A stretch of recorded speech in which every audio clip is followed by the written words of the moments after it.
Sua Excelência, Sr. Presidente da República, Professor Dr. Marcelo Rebelo de Sousa, Sua Excelência, Sr. Presidente da Assembleia da República, Dr. José Pedro Aguiar Branco, Sr. Primeiro-Ministro cessante, Dr. António Costa, Srs. Presidentes do Supremo Tribunal de Justiça, do Tribunal Constitucional e do Supremo Tribunal Administrativo, Srs. Ministros empossados e Srs. Ministros cessantes, Sr. Presidente da Câmara Municipal de Lisboa, Sra. Procuradora-Geral da República, Sr. Chefe do Estado-Maior-General das Forças Armadas, Sra. Provedora de Justiça, Srs. Representantes da República para as regiões autónomas, Srs. Presidentes das Assembleias Legislativas e dos Governos Regionais, Srs. Líderes e demais representantes dos partidos com assento parlamentar, minhas senhoras e meus senhores, caras e caros portugueses. É com enorme honra e sentido de responsabilidade que assumo as funções de Primeiro-Ministro. Quero saudar cada português, cada criança, cada jovem, cada trabalhador independente ou por conta de outrem, cada pensionista, cada mulher e cada homem que, vivendo em Portugal ou no estrangeiro, tem a nacionalidade portuguesa.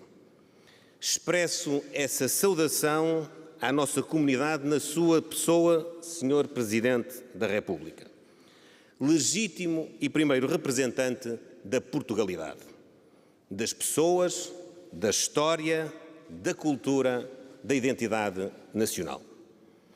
As eleições do passado dia 10 de março demonstraram a vontade do povo português na participação e na mudança política. O nosso propósito é, pois, respeitar e cumprir essa mudança. A nossa democracia, que celebra neste mês de abril 50 anos, está viva.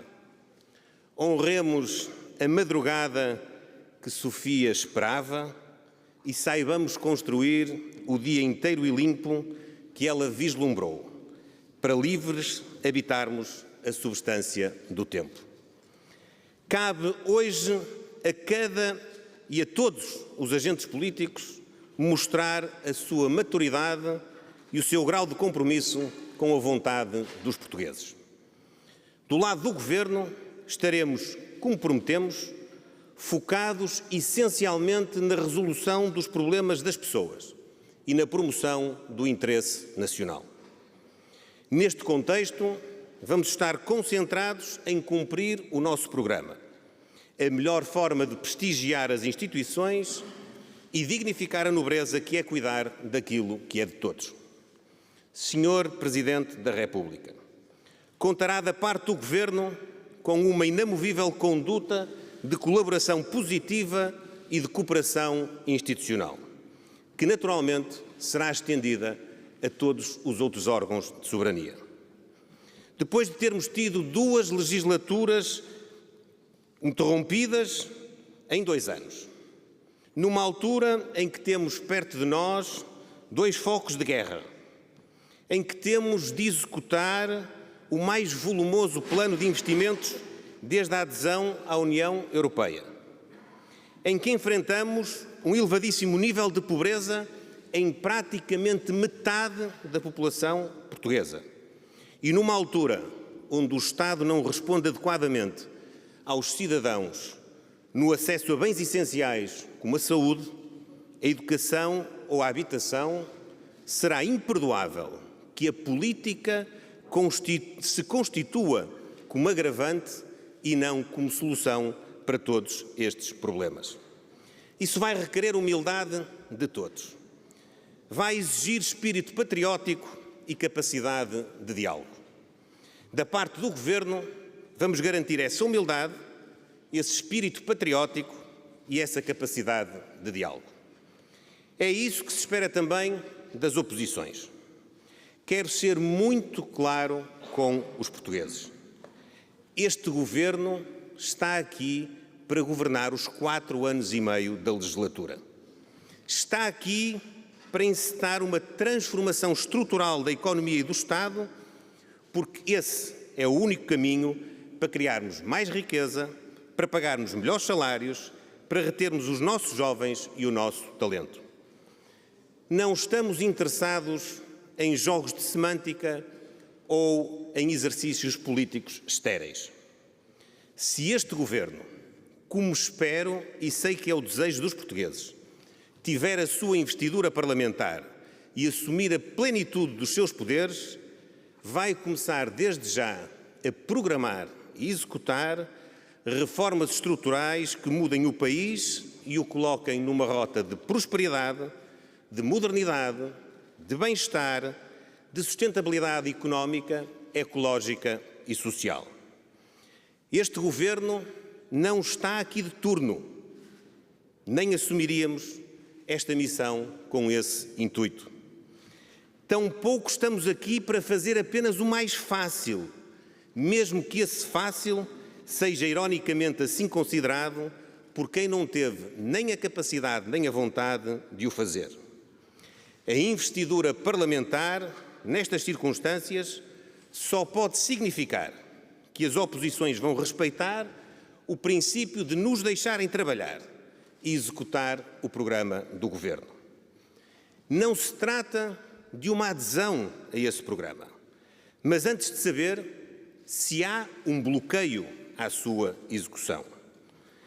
Não rejeitar o programa do Governo no Parlamento não significa apenas permitir o início da ação governativa. Significa permitir a sua execução até ao final do mandato ou, no limite, até a aprovação de uma moção de censura. Não rejeitar o programa do Governo, com certeza que não significa um cheque em branco, mas também não pode significar um cheque sem cobertura. Em particular, o Partido Socialista, que governou 22 dos últimos 28 anos, apesar da sua legitimidade para se constituir como fiscalizador da ação governativa e em alternativa futura, que compreendemos com total respeito democrático, deve ser claro e autêntico quanto à atitude que vai tomar. Ser oposição democrática ou ser bloqueio democrático. Isto mesmo, Sr. Presidente da República, será dito a quando da discussão do programa do Governo na Assembleia da República. Mas, por lisura de princípios e lealdade institucional, deve também ficar dito aqui, neste ato solene, porque encerra a responsabilidade que cada um está disposto a assumir. Sr. Presidente da República, caras e caros portugueses, este Governo inicia funções a olhar para o futuro com confiança e esperança. Confiança na capacidade das pessoas, na capacidade da administração pública, na capacidade das empresas e na capacidade das instituições.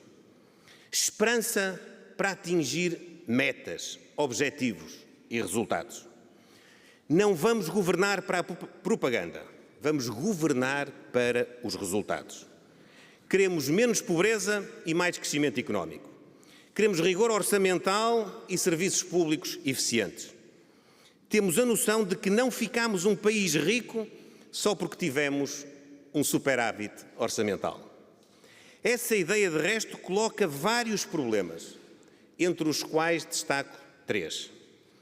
Em primeiro lugar, essa ideia pode ser considerada uma ofensa para milhares de portugueses que vivem dificuldades extremas por oferirem salários e pensões baixos, por estarem afogados em impostos, por não conseguirem aceder condignamente a uma habitação, a cuidados de saúde ou mesmo a educação de qualidade. Em segundo lugar, a teoria dos cofres cheios conduz à reivindicação desmedida e descontrolada de despesas insustentáveis. Em terceiro lugar, a ideia de que estamos a viver em abundância induz o país a pensar que não há necessidade de mudar estruturalmente a nossa economia e o Estado, porque afinal parece que está tudo bem. Essa ideia é perigosa, é errada e é mesmo irresponsável. Caras e caros portugueses, este Governo está aqui para pensar na vida de cada um, dos que estamos cá e dos que virão a seguir. Vamos cumprir as promessas de desagravamento fiscal, de valorização dos salários e das pensões, de reestruturação dos serviços públicos e modernização do Estado. Mas não vamos fazê-lo à sombra de uma ilusão de um excedente. Vamos fazê-lo com a âncora numa economia mais produtiva e competitiva e um Estado renovado e eficiente. Para ter a economia a crescer como as melhores da Europa, apostaremos com exigência e rigor no aumento da qualificação dos portugueses. Premiaremos o trabalho, o mérito e a produtividade e reforçaremos a nossa capacidade na ciência e na inovação para criarmos mais valor acrescentado. Vamos, ao mesmo tempo, salvar os serviços públicos e dar resposta aos cidadãos, em tempo e em qualidade, na saúde, na educação, na habitação, nos transportes, na justiça, na segurança. Apostaremos de forma equilibrada e integrada na sustentabilidade ambiental e na modernização digital e tecnológica do Estado e da economia.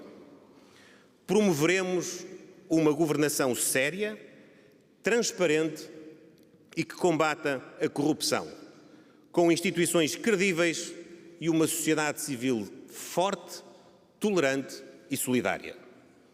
Os resultados que queremos atingir são ambiciosos, mas também são realistas. São alcançáveis com coragem e com capacidade transformadora.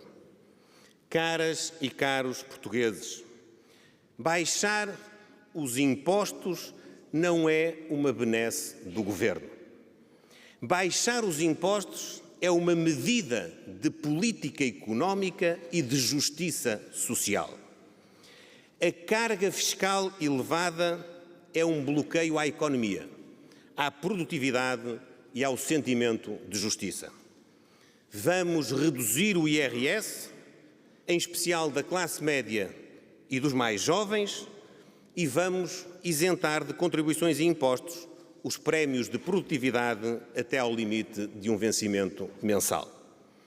Ao mesmo tempo, reduziremos no espaço de 3 anos a taxa de IRC de 21% para 15%.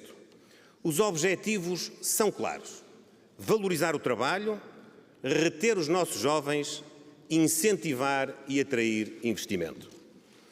Na habitação, a isenção de IMT na compra da primeira casa e a redução da fiscalidade sobre o setor, em conjunto com a redução da burocracia e a utilização dos imóveis do Estado, são políticas que visarão aumentar a oferta, moderar os preços e apoiar na procura.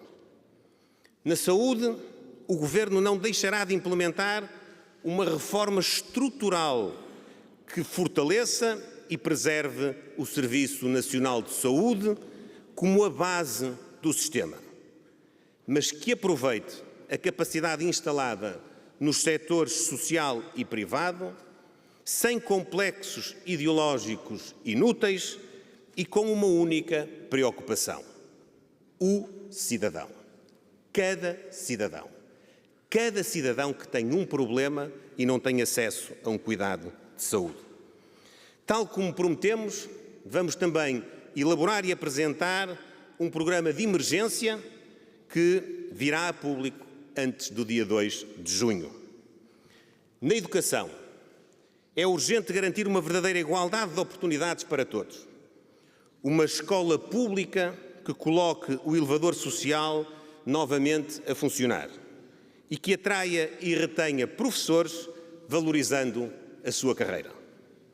O investimento no capital humano, na cultura e na ciência aumenta o potencial de criação de riqueza do país e com isso possibilita gerar melhores empregos, melhores salários, fixar os nossos jovens em Portugal. Um dos maiores desafios que o país enfrenta é a crise demográfica. Se nada fizermos, seremos muito menos dentro de poucas décadas, com impactos terríveis na economia e na sociedade. Queremos, por isso, uma política que remova os principais obstáculos à natalidade desejada, com políticas públicas de investimento e de incentivo, com creches e pré-escolar gratuitos, com vantagens fiscais para as famílias mais numerosas. A imigração é outro vetor importante. Tem de ser regulada, atrativa para profissionais qualificados, proativa para jovens estudantes e capaz de reunir famílias, melhorando a sua integração na nossa comunidade. Queremos um país humanista e acolhedor, que não está nem de portas fechadas, nem de portas escancaradas. Os portugueses querem também que zelemos pela sua segurança e dos seus bens. Reforçaremos a prevenção, a proximidade e a área da cibersegurança. Também aqui, como noutras áreas da administração pública, é preciso valorizar aqueles que diariamente cumprem com brio e honra a sua missão. Acontece também com os bombeiros e os profissionais da proteção civil. Na Justiça, a celeridade e a simplificação processual são eixos fundamentais para dar confiança aos cidadãos, às instituições e aos agentes económicos. Precisamos de uma justiça que ande ao ritmo das pessoas e das empresas, ao invés de andarmos todos ao ritmo de uma justiça lenta. Na política externa e na defesa nacional, daremos continuidade à nossa integração europeia, ao reforço da relação com os países lusófonos e à vocação atlântica e marítima de Portugal. Na União Europeia, defenderemos o alargamento e daremos atenção privilegiada e permanente à reforma institucional e financeira. Na CPLP, tudo faremos para projetar mais, a nível global, a nossa comunidade de povos irmãos. Na NATO, honraremos com solidariedade inquebrantável o nosso compromisso de fundadores. No mundo em guerra, numa Europa em guerra, reiteramos a condenação da invasão russa da Ucrânia e continuaremos a dar todo o apoio à Ucrânia no quadro da União Europeia e da NATO. Na comunidade internacional e nas Nações Unidas em especial, continuaremos a ser defensores intransigentes da paz, da democracia, dos direitos humanos e da ajuda humanitária. Senhor Presidente da República, caras e caros portugueses, podemos e devemos ter uma economia diversificada, que aproveite a competitividade do nosso turismo, a inovação da indústria, o potencial do comércio e dos serviços. Mas seremos um país pobre se desperdiçarmos o valor estratégico da agricultura e das pescas. Estaremos empenhados em dar-lhes a atenção que merecem. Mas o desenvolvimento económico e social tem também de ser sustentável, desde logo a nível ambiental.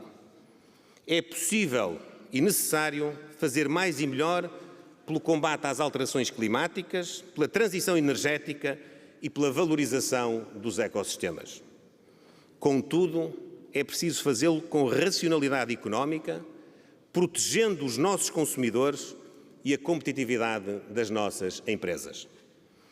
É fundamental reforçar o investimento público e privado nos sistemas de água, quer para consumo humano, quer agrícola, e também no tratamento de resíduos.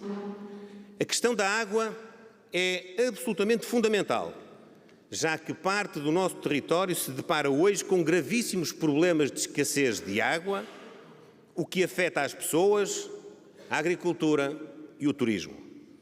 Temos de fazer investimentos em múltiplas soluções, reforçar as reservas de abastecimento, diminuir muito as perdas e melhorar a eficiência hídrica dos comportamentos humanos. Por falar em investimentos, impõe-se também uma palavra sobre o PRR. O PRR, como de resto todos os outros fundos, em especial os fundos de coesão, não pode ser mais uma oportunidade para desbaratar dinheiro público. Tem de ser uma oportunidade para um investimento reprodutivo que possa alicerçar uma economia forte e resiliente. A cultura também é essencial. É essencial à nossa identidade, à nossa coesão e ao desenvolvimento humano, económico e social. Vamos fomentar a criação e o ensino das artes e estimular o consumo cultural de todos os portugueses, de todas as idades e de todas as condições.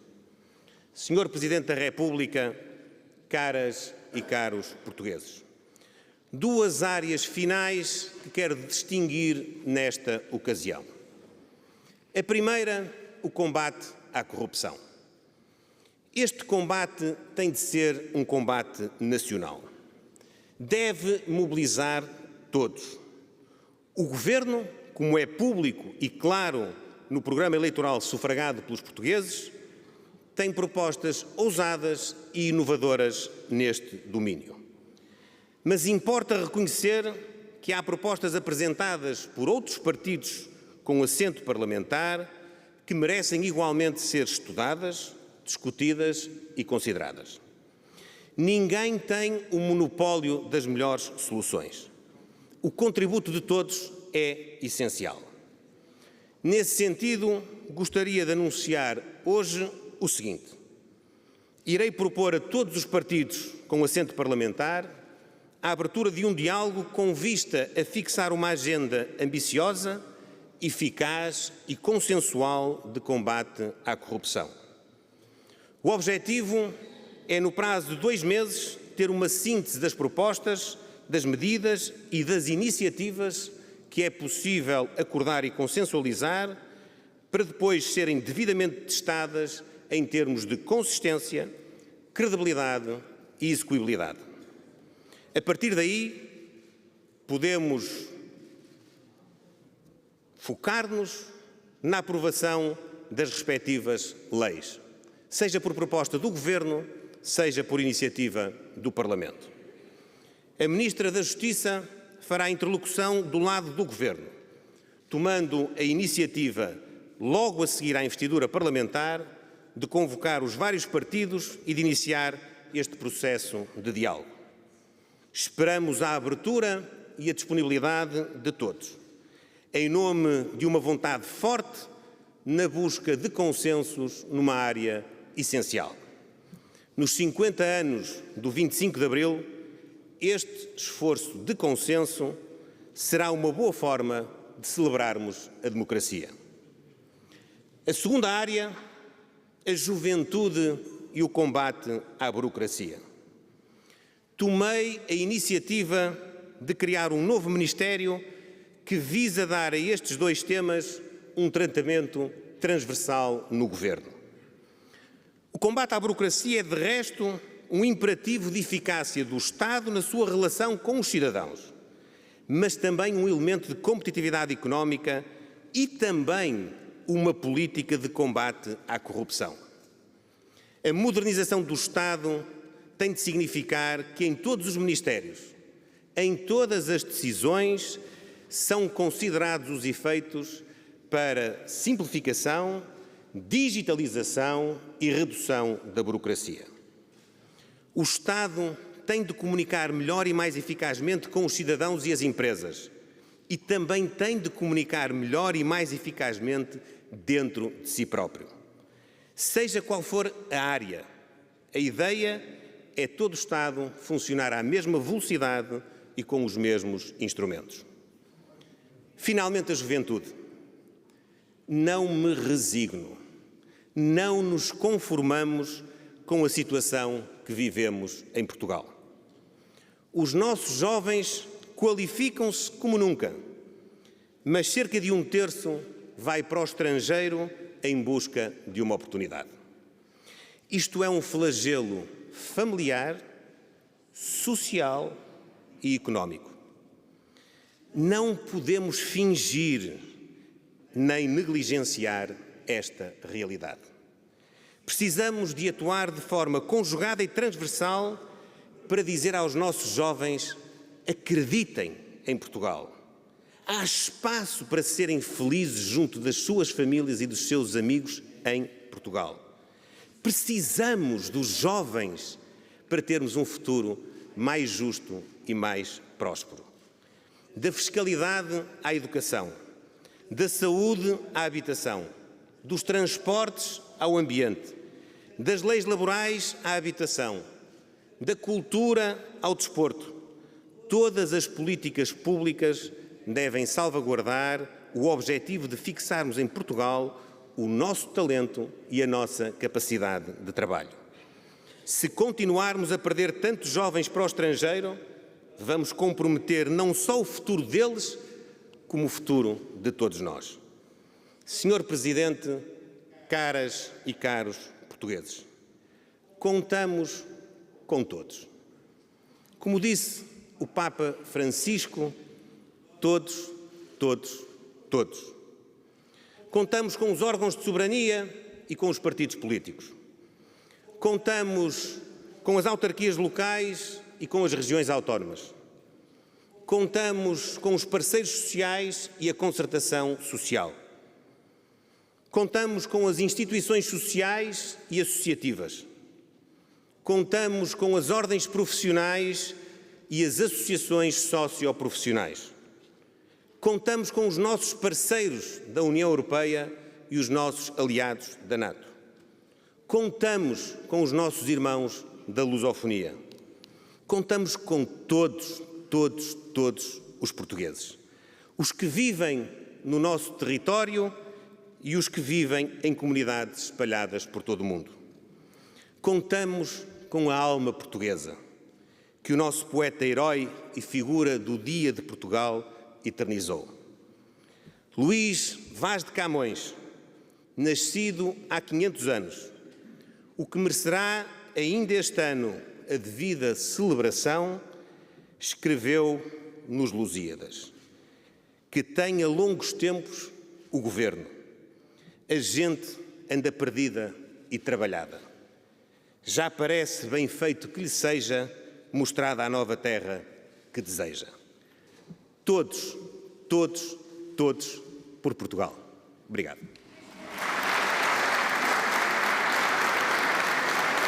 Luís Montenegro a cumprimentar Marcelo Rebelo de Sousa, um discurso em que elencou as promessas eleitorais que farão parte do rumo e da bússola do novo governo, um governo que Luís Montenegro quer que dure 4 anos e meio e para isso deixou um desafio muito claro ao Partido Socialista para definir se é oposição ou bloqueio a este governo. O Presidente da República declara encerrada a sessão. Está consumada a tomada de posse do 24º Governo. Este é o minuto zero deste Governo, que diz que não está para ser um Governo de turno. Nesta altura, Marcelo Rebelo de Sousa vai cumprimentando um a um todos os ministros que fazem parte deste Governo. Na próxima sexta-feira será a vez dos secretários de Estado, um Governo que Luís Montenegro espera que dure 4 anos e meio. Para isso deixa um desafio claro ao Partido Socialista para dizer se é oposição ou bloqueio e retoma também uma ideia que já foi lema de Cavaco Silva. O Governo quer trabalhar a oposição, que vai deixar passar este Governo com o programa que será discutido no Parlamento na próxima semana. A oposição, diz Luís Montenegro, também tem de deixar o Governo trabalhar e executar o programa que aqui elencou com uma novidade no combate à corrupção, que nos próximos 2 meses Luís Montenegro quer definir com a oposição medidas que possam ser consensuais entre todos os partidos para o combate à corrupção. Nesta altura, Marcelo Rebelo de Sousa despede-se também de António Costa, com quem conversou nos últimos 8 anos e 4 meses, e agora a Carla Montenegro, a mulher de Luís Montenegro, ela que está também na primeira fila a assistir à tomada de posse deste governo. Marcelo Rebelo de Sousa já a sair da Sala dos Embaixadores, vai voltar na sexta-feira para a tomada de posse dos secretários de Estado. Nessa altura, o elenco governativo ficará completo, iniciará funções na próxima sexta-feira, quando for discutido o programa de governo. Também será votado, mas já se sabe que a moção de rejeição que o PCP vai apresentar não tem votos suficientes para ser viabilizado e, portanto, o Governo entrará em funções. É nessa altura que Luís Montenegro espera que Pedro Nuno Santos, que não está nesta tomada de posse, decida se vai ou não deixar o Governo governar. Nesta altura recebe Luís Montenegro os cumprimentos do Governo cessante. Alguns daqueles que estiveram com António Costa também desde a primeira hora, outros que entraram mais tarde, um governo que terminou hoje funções de forma inesperada, um governo que tinha maioria absoluta, mas que acaba, na verdade, ao fim de 2 anos, abalado por um caso judicial. Luís Montenegro, que retomou neste discurso aquelas que são as promessas essenciais da AD, as promessas com que foi a eleições e que conseguiu ganhar, com também um aviso claro àqueles agentes profissionais que esperam que, graças ao excedente, este governo possa dar tudo a todos. Luís Montenegro começou hoje a desmontar essa ideia, numa altura em que Marcelo Rebelo de Sousa deixa já o Palácio da Ajuda.